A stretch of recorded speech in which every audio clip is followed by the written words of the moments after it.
콘테 감독이 부임 후 피테서전과 에버턴전을 통해 1승 1무를 기록했는데요. AMH데이로 약 2주간의 휴식기 리빌딩 시간을 갖게 되었습니다. 토트넘의 분위기는 포체티노 감독의 전성기 시절만큼의 분위기로 한껏 달아올라 있다고 합니다. 콘테 감독은 부임 후 토트넘 같은 최고의 선수들이 있는 팀에 함께한 것이 영광이라고 했습니다. 과거 무리뉴 감독도 토트넘의 스쿼드가 메뉴보다 낫다고 하기도 했었는데요. 팬들은 토트넘의 베스트 라인업에도 구멍이 많다고 느끼고 있지만 콘테 감독은 우선 칭찬부터 시작했습니다. 냉정하게 토트넘은 2% 아쉬운 선수들로 구성이 되어 있습니다. 케인은 부동의 스트라이커인데 토트넘의 중원 단점을 해결하기 위해서 내려올 때가 많고, 손흥민은 탁월한 월드클래스 윙어로 인정받는 선수인데 장점을 살리지 못한 전술과 포지션 이동으로 경기에 녹아들지 못하고 있습니다. 사실 월드클래스 선수들은 여러 포지션을 서화할 수 있다고 하지만 B클럽에서 월드클래스 선수들은 자신의 포지션이 거의 정해져 있습니다. 그런데 손흥민은 국가대표에서도 토트넘에서도 멀티플레이어 역할을 하고 있습니다. 멀티플레이어는 분명 능력 있는 선수를 일컫지만 그만큼 팀이 안정적이지 못하다로 인식도 됩니다. 그리고 에릭센이 떠난 후 토트넘의 고질병이 되어버린 핵심 중앙 미드필더는 그 어느 선수도 안정적이지 않습니다. 은돔벨레는 하프용 선수고 왜 그런지 로셀소도 중용받지 못합니다. 호이베르와 스킵은 확실히 수비형 미드필더로 제격이고, 특히 호이베르는 올 시즌 프리미어리그 태클 1위를 기록할 정도로 진공청소기 역할을 잘해주고 있습니다. 하지만 공격 전환 시의 투박함은 토트넘 공격 전개의 기대감을 떨어지게 만듭니다. 양쪽 윙백은 아직까지 그들의 레벨을 잘 모르겠습니다. 레길로는 세비야 임대 시절 팀이 유로파리그 우승을 거머쥘 때 무리뉴 감독이 반해서 모셔오기까지 했는데 공격적인 성향이 손흥민 포지션과 겹치면서, 그렇다고 손흥민만큼 날카로운 크로스의 정확성을 보여주지 못하다 보니 도통 모르겠습니다. 레길로는 최근 인터뷰를 통해서 콘테 감독은 정말 특별하다, 일주일밖에 되지 않았지만 그의 밑에서 많은 것을 배울 수 있을 거라고 느끼고 있다, 여태껏 5백의 윙백으로 뛴 적이 없다, 수비뿐만 아니라 박스 안으로 들어가 공격수를 도와야 한다, 골을 넣고 도움을 할 기회가 더 많아졌다, 2배로 뛰어야 하지만 공격적으로 할 수 있게 만족스럽다, 이렇게 밝혔는데 인터뷰만 봐도 손흥민과 왜 겹쳤는지 알 수 있죠. 레길로는 윙백으로서 콘테 감독의 전술에는 엄청난 활동량을 보여줘야 하는 역할입니다. 그런데 그런 체력이 되는지는 솔직히 의문입니다. 오른쪽 윙백 에메르송은 이번에 브라질 국가대표에도 뽑힐 정도고 바르셀로나 소속팀이었던 걸 보면 실력이 있다는 것 같은데 피테서전 외에는 아직 잘 모르겠더라고요. 수비는 콘테 감독이 3명의 센터백을 세우게 되면서 산체스가 합류할 줄 알았지만 왼발에 강점이 있는 데이비스를 선택하면서 자리를 완전히 잃게 되었습니다. 수비는 대부분 다이어를 지적하고 있는데 토트넘 전 감독이었던 레네 감독은 콘테 감독이 이탈리아 국가대표 선수인 노장 키엘레니를 꼭 데려와야 한다면서까지 토트넘의 수비에 문제가 있음을 지적했습니다.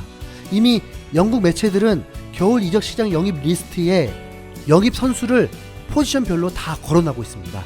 이러고도 토트넘이 최고의 선수들이 있는 팀인 게 맞는 걸까요?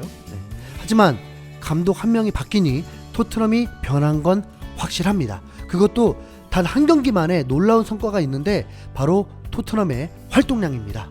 특히 에버턴전은 이틀밖에 못 쉬고 같은 베스트 라인업으로 출전을 시켰는데 선수단 활동량이 111km로 크리스탈 팰리스전 95km, 메뉴전 100km보다 월등히 높아졌습니다. 또한 스프린트 횟수도 메뉴전 110회를 넘기지 못했는데 에버턴전에서 151회까지 끌어올렸고, 이는 리즈 유나이티드에 이어서 11라운드의 2위 기록입니다. 이 정도면 토트넘이 완전 바뀐 건 맞죠? 이틀밖에 못 쉬고 경기한 걸 감안하면 엄청난 변화임이 틀림없습니다. 단순히 선수들이 열심히 뛴다고 해서 투지만 있다고 가능할 수 있는 수치가 아닙니다. 콘테 감독이 보유한 체력 코치들의 노력의 결과로 나타나고 있는 것입니다. 체력 코치 노력뿐만이 아니라 콘테 감독이 선수들에게 식단 조절까지 요구하고 있는 상황입니다. 디 애슬레틱은 콘테 감독은 선수들의 체중에 대해 고민하고 있다, 몸 상태가 달라져야 한다고 강조했다, 특히 선수들 식단까지 관리를 시작했다, 콘테 감독은 선수들이 마요네즈와 케첩의 섭취를 금지했다, 또 훈련 후 과식이나 샌드위치를 덜 먹으라고 주문했다. 콘테 감독은 선수들에게 선호하는 선수가 따로 없을 것이며 그들이 모두 프로젝트에 전념하는 한 승리할 수 있도록 최선을 다할 것이라고 약속했다. 이렇게 전했습니다. 구단 내부에서는 누누 산투 감독의 4개월보다 콘테 감독의 일주일이 선수들에게 더 많은 것을 가르쳤다는 견해가 있다고 전했습니다. 선수들이 최고의 팀들과 견주는 레벨로 다시 돌아오기 위해 이를 수용한다면 분명 시너지는 엄청날 것입니다. 이는 알리가 살아남을 수 있느냐 없느냐의 마지막 관문이 될 것입니다. 알리는 손흥민보다 4살이나 어린데도 전성기 시절 폼을 잃어버리고 토트넘 후보로 전락되었습니다. 현재 기준으로는 알리의 전성기는 20대 초반인데 당시 영국 국가대표는 물론이거니와 퍼거슨 감독마저 알리를 극찬하면서 세계 최고 미드필더가 될 수 있는 선수라고 봤습니다. 2015-2016 시즌 10골 9도움을 기록했고 2016-2017 시즌엔 18골 7도움을 기록했습니다. 당시 나이가 20살, 21살이었던 거죠. 그래서 23살 나이에도 손흥민의 가치보다 더 높았던 선수였습니다. 당시 팬들도 엄청난 극찬이었습니다. 알리는 드리블 패스가 뛰어난 건 아닌데 그냥 센스가 좋고 천재임. 알리는 몸을 사리지 않아서 좋아. 토트넘에 있기에는 알리가 너무 아까워. 정말 다재다능한 선수. 1억 유로는 거뜬히 넘는 선수. 순간적인 센스가 경기 흐름을 바꾸는 토트넘의 절대적인 선수. 이렇게 극찬했습니다. 하지만 최근 3년은 전혀 그렇지 못합니다. 알리의 장점이라면 패스 길을 보는 시야나 침투에 들어가는 움직임, 페널티 박스 안에서의 연계 능력 등 축구 지능을 기반으로 한 창의적인 플레이에 능했습니다. 그래서 스트라이커가 아님에도 18골을 넣을 수 있었던 거죠.